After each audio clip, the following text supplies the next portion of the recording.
Let's continue this conversation with Realtor.com Chief Economist Danielle Hale. Danielle, you just heard it there, right? Housing affordability, Gen Z's top voting issue. Is there light at the end of the tunnel, though, for this generation?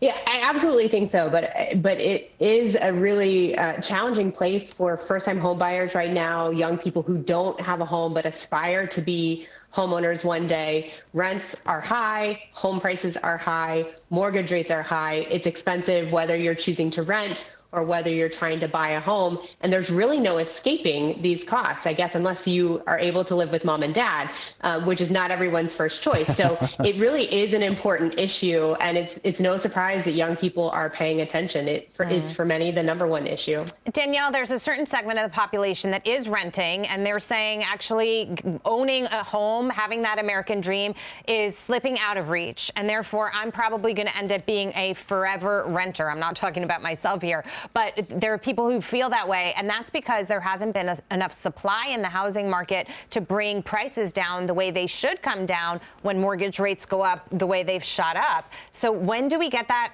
balance back?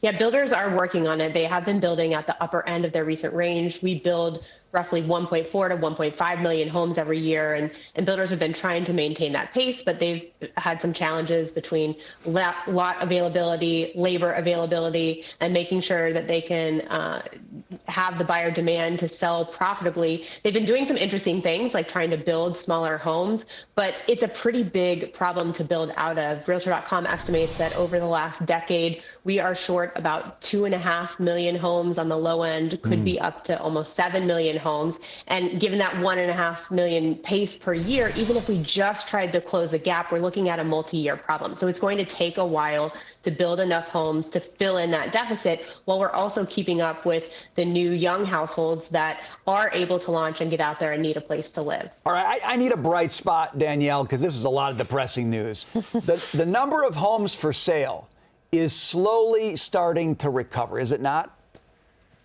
Yes, that's right. So Realtor.com tracks the number of homes on the market every month. And in May, the number of homes that were for sale was up 35% compared to a year ago. So even though we're still down relative to before the pandemic, there aren't as many homes. There are more than we saw a year ago. We're slowly climbing out of this hole. And there are more in the most affordable price tiers. So under the median price point, which is good for those entry-level shoppers.